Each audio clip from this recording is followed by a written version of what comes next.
अध्याय 3 कर्मयोग। अर्जुन ने कहा, हे जनार्दन, हे केशव, यदि आप बुद्धि को सकाम कर्म से श्रेष्ठ समझते हैं तो फिर आप मुझे इस घोर युद्ध में क्यों लगाना चाहते हैं? आपके व्यामिश्रित उपदेशों से मेरी बुद्धि मोहित हो रही है। अतः कृपा करके निश्चय पूर्वक मुझे बताएं कि इनमें से मेरे लिए सर्वाधिक श्रेयस्कर क्या होगा। श्री भगवान ने कहा, हे निष्पाप अर्जुन, मैं पहले ही बता चुका हूं कि आत्म साक्षात्कार का प्रयत्न करने वाले दो प्रकार के पुरुष होते हैं। कुछ इसे ज्ञान योग द्वारा समझने का प्रयत्न करते हैं तो कुछ भक्तिमय सेवा के द्वारा। न तो कर्म से विमुख होकर कोई कर्मफल से छुटकारा पा सकता है और न केवल संन्यास से सिद्धि प्राप्त की जा सकती है। प्रत्येक व्यक्ति को प्रकृति से अर्जित गुणों के अनुसार विवश होकर कर्म करना पड़ता है। अतः कोई भी एक क्षण भर के लिए भी बिना कर्म किए नहीं रह सकता।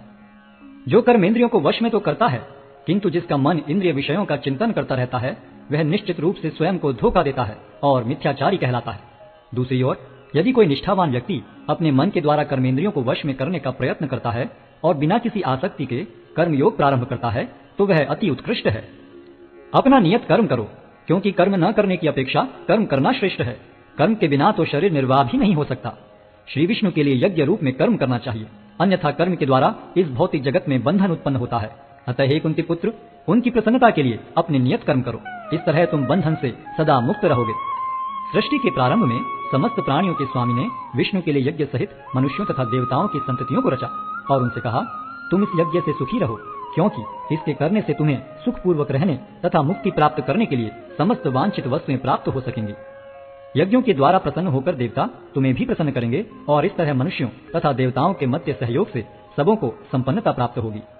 जीवन की विभिन्न आवश्यकताओं की पूर्ति करने वाले विभिन्न देवता यज्ञ संपन्न होने पर प्रसन्न होकर तुम्हारी सारी आवश्यकताओं की पूर्ति करेंगे। किंतु जो इन उपहारों को देवताओं को अर्पित किए बिना भोगता है वह निश्चित रूप से चोर है। भगवान के भक्त सभी प्रकार के पापों से मुक्त हो जाते हैं, क्योंकि वे यज्ञ में अर्पित किए भोजन प्रसाद को ही खाते हैं। अन्य लोग जो अपने इंद्रिय सुख के लिए भोजन बनाते हैं वे निश्चित रूप से पाप खाते हैं। सारे प्राणी अन्न पर आश्रित हैं, जो वर्षा से उत्पन्न होता है। वर्षा यज्ञ संपन्न करने से होती है और यज्ञ नियत कर्मों से उत्पन्न होता है। वेदों में नियमित कर्मों का विधान है और ये वेद साक्षात श्री भगवान से प्रकट हुए हैं। फलतः सर्वव्यापी ब्रह्म यज्ञ कर्मों में सदा स्थित रहता है। हे प्रिय अर्जुन, जो मानव जीवन में इस प्रकार वेदों द्वारा स्थापित यज्ञ चक्र का पालन नहीं करता वह निश्चय ही पाप में जीवन व्यतीत करता है। ऐसा व्यक्ति केवल इंद्रियों की तुष्टि के लिए व्यर्थ ही जीवित रहता है। किंतु जो व्यक्ति आत्मा में ही आनंद लेता है तथा जिसका जीवन आत्म साक्षात्कार युक्त है और जो अपने में ही पूर्णतया संतुष्ट रहता है, उसके लिए कुछ कारणीय कर्तव्य नहीं होता। स्वरूप सिद्ध व्यक्ति के लिए न तो अपने नियत कर्मों को करने की आवश्यकता रह जाती है, न ऐसा कर्म न करने का कोई कारण ही रह जाता है। उसे किसी अन्य जीव पर निर्भर रहने की आवश्यकता भी नहीं रह जाती।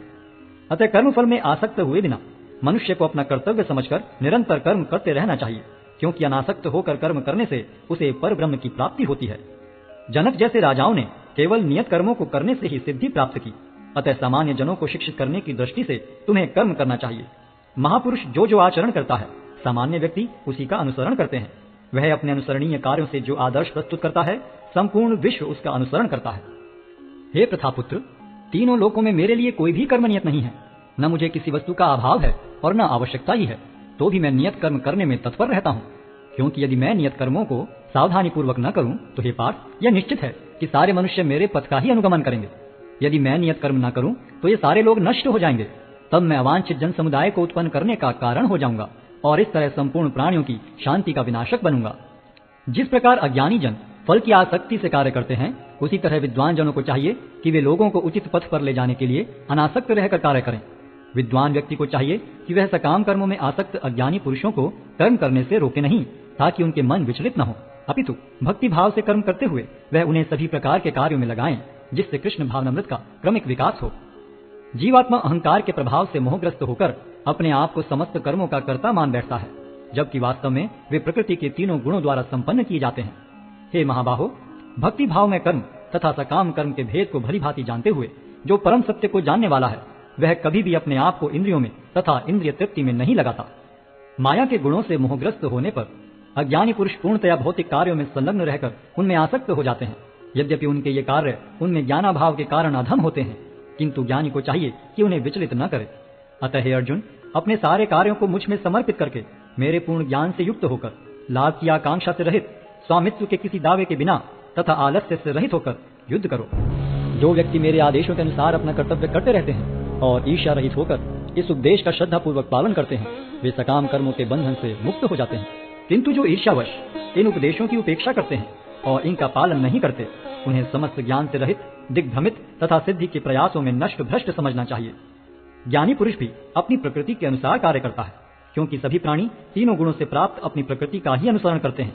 भला दमन से क्या हो सकता है? प्रत्येक इंद्रिय तथा उसके विषय से संबंधित राग द्वेष को व्यवस्थित करने के नियम होते हैं। मनुष्य को ऐसे राग तथा द्वेष के वशीभूत नहीं होना चाहिए, क्योंकि ये आत्म साक्षात्कार के मार्ग में अवरोधक हैं।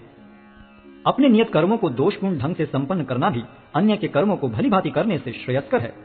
स्वीय कर्मों को करते हुए मरना पराये कर्मों में प्रवृत्त होने की अपेक्षा श्रेष्ठतर है, क्योंकि अन्य किसी के मार्ग का अनुसरण भयावह होता है। अर्जुन ने कहा, हे कृष्णवंशी, मनुष्य न चाहते हुए भी पाप कर्मों के लिए प्रेरित क्यों होता है? ऐसा लगता है कि उसे बलपूर्वक उनमें लगाया जा रहा हो।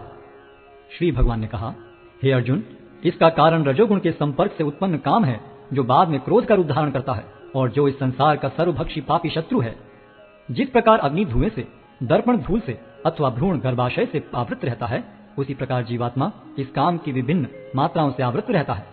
इस प्रकार ज्ञान में जीवात्मा की शुद्ध चेतना उसके काम रूपी नित्य शत्रु से ढकी रहती है, जो कभी भी तुष्ट नहीं होता और अग्नि के समान जलता रहता है। इंद्रियां, मन तथा बुद्धि इस काम के निवास स्थान है। इनके द्वारा यह काम जीवात्मा के वास्तविक ज्ञान को ढककर उसे मोहित कर लेता है। इसलिए हे भरतवंशियों में श्रेष्ठ अर्जुन, प्रारंभ में ही इंद्रियों को वश में करके इस पाप के महान प्रतीक काम का दमन करो और ज्ञान तथा आत्म साक्षात्कार के इस विनाशकर्ता का वध करो। कर्मेंद्रियां जड़ पदार्थों की अपेक्षा श्रेष्ठ हैं। मन इंद्रियों से बढ़कर है, बुद्धि मन से भी उच्च है और वह आत्मा बुद्धि से भी बढ़कर है। इस प्रकार हे महाबाहु अर्जुन, अपने आप को भौतिक इंद्रियों, मन तथा बुद्धि से परे जानकर और मन को सावधान आध्यात्मिक बुद्धि से स्थिर करके आध्यात्मिक शक्ति द्वारा इस काम रूपी दुर्जय शत्रु को जीतो।